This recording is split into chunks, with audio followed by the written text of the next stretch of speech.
सारे विद्यार्थियों को नमस्ते। आइए देखिए हमारे साथ में अजय बैठे हुए हैं जो कि क्लास 10th के स्टूडेंट यानी विद्यार्थी है, ठीक है ना। इनसे हम सामाजिक विज्ञान के बहुत ढेर सारे प्रश्न पूछने जा रहे हैं या ये हमको जवाब देंगे, उत्तर बताएंगे, ठीक है ना। और हम आपको बता देना चाहते हैं कि हमारे कोचिंग सेंटर में अर्थात माँ गायत्री कोचिंग सेंटर मनौरी प्रयागराज, ठीक है ना, माँ गायत्री कोचिंग सेंटर मनौरी प्रयागराज, हमारे चैनल का नाम है शेखर राजपूत। जी हाँ, इसमें हम क्लास 10th की सामाजिक विज्ञान पढ़ा रहे हैं 2023 के बोर्ड एग्जाम के लिए। और हिंदी अभी हम इनसे पूछ चुके हैं, अब सामाजिक विज्ञान हम इनसे पूछने जा रहे हैं और बच्चों को टैलेंट देखते हैं। हम अपनी कोचिंग में क्या करते हैं भैया, हम अपने कोचिंग में जो है ना, ये देखिए ये नोट्स हैं, ठीक है ना, ये सब क्या है, ये नोट्स हैं। आज अच्छा कि मैं आपको दिखा दूं, ये सब नोट्स हैं, इसमें ये देखिए तमाम चीजें ये लिखी हुई है, ठीक है ना, ये रचनाएं हैं, हिंदी की नोट्स हैं और ये सामाजिक विज्ञान की नोट्स हैं। तो हम अपने कोचिंग में क्या करते हैं, बच्चों को नोट्स देते हैं, लिखाने का काम नहीं करते क्योंकि उससे टाइम वेस्ट हो रहा है। तो जो नोट्स देते हैं ना, जितना टाइम लिखाने में लगता है ना उतना हम याद करवा देते हैं। तो हालांकि ये क्लास 10th के स्टूडेंट है सुधर से अजय, इनका कहना है कि सर जितनी भी नोट्स आप दे चुके हैं और जो आप क्लियर करवा चुके हैं आप, तो वो सारी चीजें क्लियर है, आप कहीं से भी क्वेश्चन पूछ सकते हैं। अब ऐसा नहीं है कि कुछ क्वेश्चन फंसेंगे नहीं, बिल्कुल जाहिर सी बात है फंस सकते हैं, नहीं फंसेंगे तो हम जबरदस्ती इनको ऐसा प्रश्न पूछेंगे कि फंसे। तो आइए अजय कैमरा तरफ देखिए, क्वेश्चन पूछते हैं। चलिए भूगोल से उठाते हैं, भूगोल से एक पार्ट का नाम है कृषि, कृषि से उठाते हैं और ऐसे बहुत ढेर सारे बच्चे मिलेंगे, हम क्लास दिखाएंगे आपको, ऑफलाइन क्लास दिखाएंगे कि एक किनारे एक बच्ची है, एक किनारे एक वीर और हीरो यहाँ है, जबरदस्त तरीके से बताते हैं। हालांकि अब ये कैमरे पर पहली बार आए हैं तो इनको थोड़ा सा वो लग रहा है, डर लग रहा है, थोड़ा अजीब लग रहा है, लेकिन ऐसे बहुत तगड़ा बताते हैं, ठीक है ना।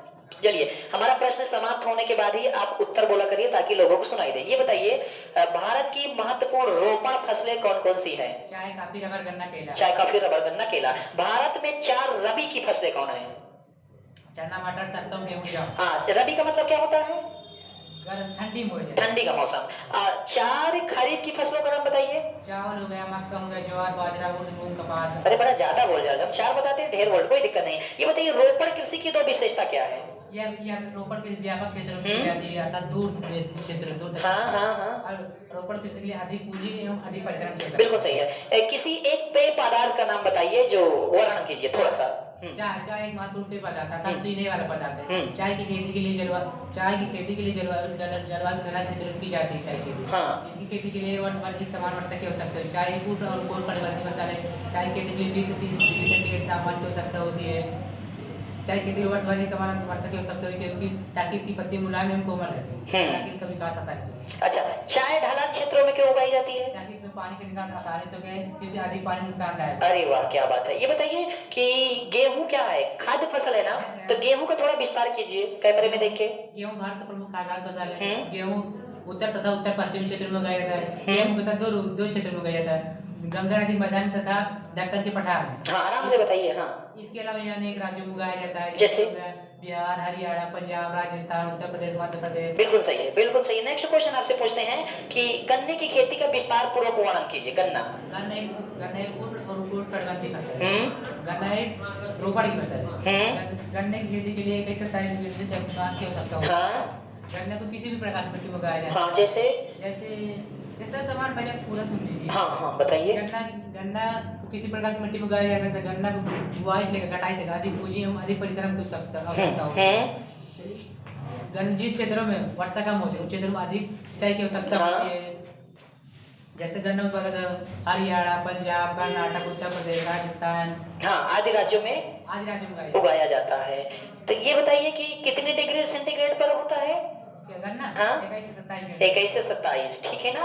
और हमने आपको एक ट्रिक बताई थी कि गन्ना उत्पादन राज्यों के नाम में हमने कहा था कि एक लड़का कोई है जिद कर रहा है, हमने कहा ट्रिक हरियर हरियर पाए गए, हरियर हरियर मतलब अब पाए गए मतलब पंजाब। मैंने कहा इधर से उधर गुजर ना जाना, गुजरात मतलब गन्ना लेकर। और हमने कहा तो मध्य में घुसा है मध्य प्रदेश, है ना। हमने कहा उत्तर प्रदेश, है ना। हमने कहा बड़ा बिहार है, कर्नाटक, बिहार हो गया, है ना। मैं ऐसे ट्रिक बताई थी। हाँ चलिए आगे बढ़ते हैं। ये बताइए चावल की खेती का वर्णन कीजिए। चावल में अधिकांश लोगों पर अधिकांश लोगों का खाद्यान्न चावल उत्पादन चीन प्रथम स्थान तथा भारत दूसरा स्थान। आराम से बोलिए ताकि लोगों को समझ में आए। चावल उत्तर तथा उत्तर पूर्वी क्षेत्र में उगाया जाता है। चावल एक खरीफ की फसल है। चावल की खेती, चावल जिन क्षेत्रों में वर्षा कम होती है उन क्षेत्रों में अधिक सिंचाई की आवश्यकता होती है। चावल उत्तर तथा उत्तर पूर्व क्षेत्र में उगाया जाता है। चावल की खेती के लिए 25 सेंटीग्रेड से अधिक तापमान की आवश्यकता होती है। हाँ चावल की उन क्षेत्रों जिन क्षेत्रों में वर्षा कम होती है, राजस्थान कुछ क्षेत्र में जहाँ वर्षा होती है वहाँ के चावल की खेती की जाती है। अच्छा। चावल जून जुलाई में बोया जाता है, पतझड़ के मौसम में काटा जाता है। अच्छा, ये चावल उत्पादन में प्रथम स्थान कौन है? चावल उत्पादन चीन प्रथम स्थान तथा भारत दूसरा स्थान। चीन प्रथम स्थान तथा भारत दूसरा स्थान है। ये बताइए, क्वेश्चन बड़ा प्यारा है कि सूचना का अधिकार क्या है? सूचना सन 2005 के अक्टूबर में भारत सरकार ने एक कानून बनाया जिसे सूचना का अधिकार के नाम जाना जाता है। इसमें सरकारी विभागों के बारे में सूचना दी। अरे कोपरा कानून क्या है? कोपरा कानून 1986 भारत ने एक बहुत बड़ा कदम उठाया। ये पाठ का नाम है उपभोक्ता अधिकार, अर्थशास्त्र है ना, लेकिन हम क्वेश्चन आपसे पूछ रहे हैं, आप जवाब दीजिए। बताइए कोपरा का पूरा नाम क्या है? संरक्षण अधिनियम। उपभोक्ता कौन होता है? वह व्यक्ति जो बाजारों से वस्तु को खरीदता है और उसको उपभोग करता है। हाँ, उपभोग मतलब क्या होता है? जो चीजें प्रयोग करते हैं, ठीक है। ये बताइए भारत में उपभोक्ता परिषदों की कुल संख्या कितनी है? 500 है। ये बताइए कि उपभोक्ता आंदोलन के जनक कौन है? बहुत बढ़िया यार, कहीं आप इधर नहीं फंस रहे, मैं इधर पूछ रहा। जिउसेप्पे मैत्सनी कौन है? इटली का एक प्रसिद्ध क्रांतिकारी है। इसका जन्म 1837 जिनोवा गांव में हुआ था। यह कार्बोनारी दूध संग्रहण कर रहता था। जब यह 24 वर्ष का था, इसने लिगुरी में क्रांति की थी जिससे देश से बाहर निकाल दिया गया। तब इसने राजाओं का अधिक विरोध किया। इसे ईश्वर के ऊपर काफी भरोसा था।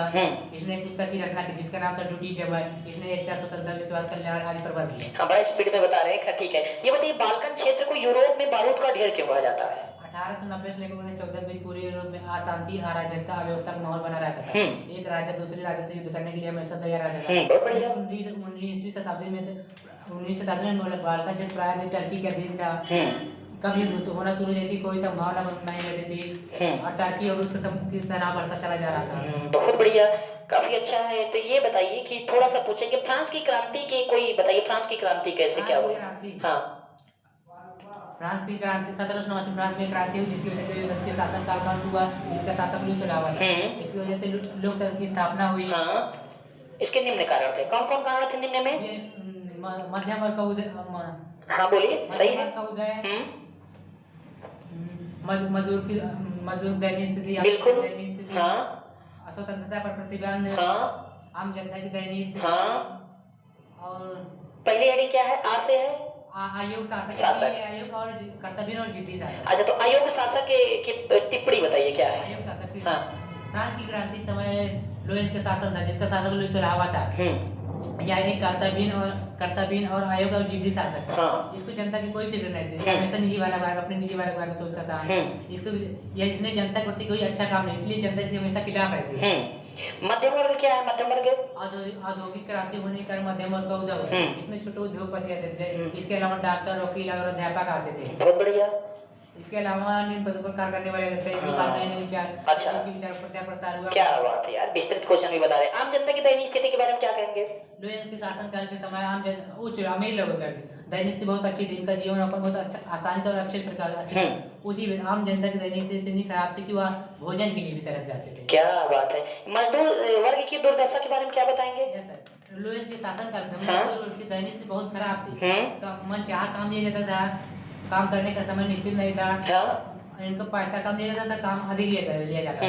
अधिक मजदूरों के साथ कोई कार्य करते समय मजदूरों के साथ कोई दुर्घटना घट जाए जिसे किसी प्रकार का मुआवजा नहीं दिया। चलिए, इसमें देखिए काफी नोट्स में काफी क्वेश्चन होंगे जो कि अभी ये बताते चले जा रहे हैं। पहली बार ये दूसरी नोट्स उठाते हैं और स्पीड में पूछते हैं। ये बताइए खेतड़ी कहाँ स्थित है? राजस्थान में। क्यों प्रसिद्ध है? अच्छा, मैग्नीज एस का प्रयोग कहाँ करते हैं? आराम से बताइए ताकि लोग सुनाई दे। भारत में पाए जाने वाले लौह एस के प्रति टिप्पणी बताइए। हाँ, कितने भागों में बांटा गया है? कौन कौन? Magnetite, hematite, lignite. हाँ, यह सबसे उत्तम अच्छे प्रकार का है। लोहा की मात्रा 70% पाई जाती है। इसमें चुंबकीय गुण अधिक मात्रा में। जी हाँ, इसका उपयोग अधिक मात्रा में किया जाता है। इसमें लोहा की मात्रा 50 से 60% है। बिल्कुल। इसका उपयोग अधिक मात्रा में कहीं नहीं किया जाता है। चुंबकीय गुण मैग्नेटाइट के अपेक्षा इसमें कम पाया जाता है। इसका प्रयोग मैग्नेटाइट के अपेक्षा कम किया जाता है। लिग्नाइट, इसमें लोहा की मात्रा 30 से 40% पाई जाती है। बहुत बढ़िया। हाँ, ये बताइए ऊर्जा के गैर परंपरागत स्रोत से क्या तात्पर्य है? ऊर्जा के ऐसे स्रोत जिनका एक बार प्रयोग करने को नष्ट नहीं होते बल्कि उनका प्रयोग दोबारा किया जा सकता है, उन्हें ऊर्जा के गैर परंपरागत स्रोत कहते हैं। जैसे इन्हें नवीकरणीय संसाधन भी कहते हैं। अरे वाह। और जैसे सौर ऊर्जा, पवन ऊर्जा, जैविक ऊर्जा, जीव थर्मल ऊर्जा, बायोगैस ऊर्जा। अच्छा, पवन ऊर्जा क्या है? पवन ऊर्जा का प्रयोग सिर्फ सिंचाई करने के लिए, बिजली को पैदा करने के अच्छा, लिए, भूतापी ऊर्जा क्या है? भूमि के अंदर हाँ। कार्य करने वाली वाली ऊर्जा को भूतापी, ज्वारीय ऊर्जा कौन सी? महासागरों के तरंगों से निकलने वाली ऊर्जा को सौर ऊर्जा क्या है? सूर्य की तरह प्राप्त होने वाली ऊर्जा को सौर ऊर्जा। धात्विक खनिज तथा धात्विक खनिज में क्या अंतर है? धात्विक खनिज विद्युत के सुचालक होते हैं, हाँ। ये चमकदार होते हैं, इसलिए इनमें पाई हाँ। की जा सकती है, ठोस हाँ। अवस्था में पाई जाती है। ये बताइए, प्रधानमंत्री ग्रामीण सड़क परियोजना की शुरुआत कब हुई? भारत सरकार ने 25 दिसंबर सन 2000 को प्रधानमंत्री ग्रामीण सड़क योजना की शुरुआत की। हम्म। इस परियोजना का यह प्रस्ताव रखा कि ग्रामीण कच्ची सड़कों से पक्की सड़कों से जोड़ दिया जाए ताकि आयात आसानी से हो सके। और इस परियोजना का यह भी प्रस्ताव रखा कि ग्रामीण की कच्ची सड़कों को पक्की सड़कों में बनवाएं। हाँ, भारत में जो पहली रेलगाड़ी की शुरुआत कब से हुई, कहाँ? 16 अप्रैल 1853 को पहली ट्रेन चलाई गई थी। हाँ। यह ट्रेन 35 किलोमीटर दूरी पर दूरी पर चलाई गई थी। और यह ट्रेन जब चलाई गई थी उस समय हो रहा था दोपहर के 3:35 भारतीय रेल मार्ग वो 3 के जो पड़े। हाँ। अच्छा, जन संचार के साधन कौन कौन से हैं? जनसंचार साधन अनेक प्रकार के, हाँ जी। जैसे डाकघर हो गया, इंटरनेट, चलचित्र, समाचार पत्र, व्यक्तिगत टेलीफोन, मोबाइल आदि। अच्छा, निर्यात और आयात से क्या तात्पर्य है? आयात मतलब आने वाली वस्तु, जैसे हाँ। पेट्रोलियम, मोती, अमूल्य, कार्बनिक रसायन, कोयला और हाँ। छपाई मशीनें आदि। और निर्यात मतलब यह तो भारत द्वारा क्या जाने वाली वस्तु। भारत देश से दूसरे देश में जाने वाली वस्तु। हाँ। जैसे जूट के सामान, चाय, कॉफी, मैग्नीज, लोहा, तंबाकू, रत्न, जवाहर, रसायन आदि। अच्छा, ये बताइए, व्यापार से आप क्या समझते हैं? हाँ। दो देशों के बीच या दो राज्यों के बीच वस्तुओं का लेन देन करने या आदान प्रदान करना व्यापार है। अंतरराष्ट्रीय व्यापार तथा स्थानीय व्यापार में क्या अंतर है? अंतरराष्ट्रीय व्यापार, हाँ। एक देश से दूसरे देश में वस्तुओं का लेन देन करना या आदान प्रदान करना अंतरराष्ट्रीय व्यापार करना। हाँ। स्थानीय व्यापार, एक ही देश में दो हाँ। राज्यों के बीच वस्तुओं का लेन देन करना या आदान प्रदान करना स्थानीय व्यापार कहलाता है। क्या बात है। ये बताइए, आपसे अब ऑब्जेक्टिव क्वेश्चन स्पीड में पूछते हैं। फ्रांस की क्रांति कब हुई? 1789 में। फ्रांस की क्रांति किस देश से आरंभ हुई? फ्रांस से। नहीं, फ्रांस तो वो ये राष्ट्रवाद का प्रारंभ किस देश से हुआ? फ्रांस। फ्रांस से। हमारा क्वेश्चन ही गलत था। वियना संधि कब हुई? 1815 में। नारी रूपक का प्रयोग किसने किया? मारिया ने। इंग्लैंड की गौरवपूर्ण क्रांति कब हुई? 1688 में। ज्यूसेपे मैत्सनी का जन्म कब हुआ? 1807 में। फ्रांस की जुलाई क्रांति कब हुई? 1830 में। यंग इटली संगठन का कब मतलब कि गठन हुआ? हाँ, मेजनी, ठीक है। यंग इटली नामक संगठन गठन कब हुआ? यंग इटली नामक हाँ। संगठन का गठन 1833 में। बिल्कुल सही है। ये बताइए, ऑस्ट्रिया और प्रुसिया के बीच युद्ध कब हुआ? 1866 में। बिल्कुल। प्रथम विश्व युद्ध कब शुरू हुआ? 1914 से। अच्छा, वियना संधि कब हुई? 1815 में। अच्छा, एक बात बताइए, इंग्लैंड में राजतंत्र को कब समाप्त कर दिया गया? 1688 में। ये बताइए, नेपोलियन ने नागरिक संहिता को कब लागू किया? नेपोलियन ने हाँ। 1830 में। 1804 में। यूरोप में जो बड़ी महामंदी आई थी वो 1830 में आई थी। गजब रे गजब, गजब रे गजब। चलिए, प्रथम विश्व युद्ध कब शुरू हुआ? 1914। महात्मा गांधी अफ्रीका से भारत कब लौटे? 1915। अच्छा, चंपारण सत्याग्रह आंदोलन किसकी भूमिका में हुई? महात्मा गांधी। अच्छा, रॉलेट एक्ट कब पारित किया गया? 1919 को। असहयोग आंदोलन का नेतृत्व किसने किया? महात्मा गांधी। नाइटहुड की उपाधि किसने वापस ली? रविन्द्रनाथ टैगोर। साइमन कमीशन भारत कब पहुंचा? 1928 में। अब पुलिस की लाठियों से प्रहार करते करते कौन शहीद हुए? लाला लाजपत राय। पूर्ण स्वराज प्राप्त करने का लक्ष्य कब घोषित किया गया? 1929। अच्छा, गांधी जी के नमक सत्याग्रह जो दांडी है कहाँ शुरू हुआ था? हमने तो बता ही दिया। खैर, ये बताइए, वंदे मातरम गीत किसने लिखा? चटर्जी चट्टोपाल का अध्याय। हाँ, ये बताइए, महात्मा गांधी दक्षिण अफ्रीका से भारत कब वापस आए? जनवरी 1915। जलियांवाला बाग हत्याकांड कब हुआ? 13 अप्रैल 1920। अच्छा, ये महात्मा गांधी ने असहयोग आंदोलन कब आरंभ किया? 1920। पूना पैक्ट के दो नेता कौन कौन से हैं? डॉक्टर भीमराव रामजी अम्बेडकर। महात्मा हाँ गांधी। हाँ। सविनय अवज्ञा आंदोलन कब शुरू हुआ? 1930। हाँ, ये बताइए, करो मरो का नारा किसने दिया? महात्मा गांधी। असहयोग खिलाफत आंदोलन कब शुरू हुआ? 1921। लाहौर अधिवेशन पूर्ण स्वराज की मांग है 1930। 1930। ये बताइए, दलित एसोसिएशन की स्थापना कब हुई? 1930। अच्छा, जो स्वराज ध्वज के बीच में जो प्रतीक है वो किसका प्रतीक है? रविन्द्रनाथ टैगोर ने अपनी पेंटिंग में क्या चित्र बनाया? भारत माता की। सविनय अवज्ञा आंदोलन कब समाप्त हुआ? 1934 में। 1934। मुस्लिम लीग द्वारा पाकिस्तान की मांग कब की गई? 1940 में। भारतीय स्वतंत्रता अधिनियम कब पारित किया गया? 1946 दूसरा गोलमेज सम्मेलन कब हुआ? 1931 में। 1931 में। लखनऊ समझौता कब हुआ? 1916। अरे, बड़ा तगड़ा बता रहे हैं हम। कहाँ से आपसे क्वेश्चन पूछे, बहुत ही स्पीड में बता रहे हैं। खैर, हम आपसे 2-4 क्वेश्चन पूछेंगे, आपको इधर कहीं ना कहीं से फंसा लेंगे। ये बताइए, इधर, हाँ, इधर से आपको हम फंसा लेंगे कहीं ना कहीं से। ये बताइए कि जैव संसाधन मतलब क्या होता है? जैव मतलब जिसमें जीवन पाया जाए। जीवन पाए मतलब सजीव हो। Yes, सजीव। और अजैव किसे कहते हैं? जिसमें जीव ना हो। अच्छा, जीव ना मतलब निर्जीव को कहते हैं। ये बताइए, जो काली मिट्टी होती है किस खेती के लिए सबसे अच्छी मानी जाती है? काली मिट्टी कपास। कपास की खेती के लिए। काली मिट्टी पाई कहाँ जाती है? काली मिट्टी गुजरात, मध्य प्रदेश, महाराष्ट्र, मालवा। हाँ, बहुत अच्छा। ये बताइए, उत्तराखंड में जो खेती की जाती है कैसे की जाती है? सीढ़ीदार या सोपानी। सोपानी खेती की जाती है। ये बताइए, जो भूमि है, भूमि प्राकृतिक संसाधन है। अच्छा, जो चट्टाने हैं जैवीय है कि अजैवीय? अजैविक। अजैवीय। क्या बात है यार, गजब। ऐसे आप तैयारी करेंगे तो बड़ा मजा आ जाएगा। चलिए, महामंदी का प्रारंभ किस वर्ष हुआ था? 1929। अच्छा बताइए, कैनाल कॉलोनी कहाँ बनाई गई? पंजाब में बनाई गई। ये बताइए, प्रथम विश्व युद्ध के दौरान किस प्रकार के हथियारों का प्रयोग किया जाता था? टैंक, रासायनिक हथियार। अरे भाई, ये बताइए, आयरलैंड में आलू का अकाल कब से कब तक पड़ा था? 1845 से 1849। 1849 तक, बिल्कुल सही है। ये बताइए, अनुबंधित भारतीय मजदूरों का नाम बताइए जो खिलाड़ी भी थे।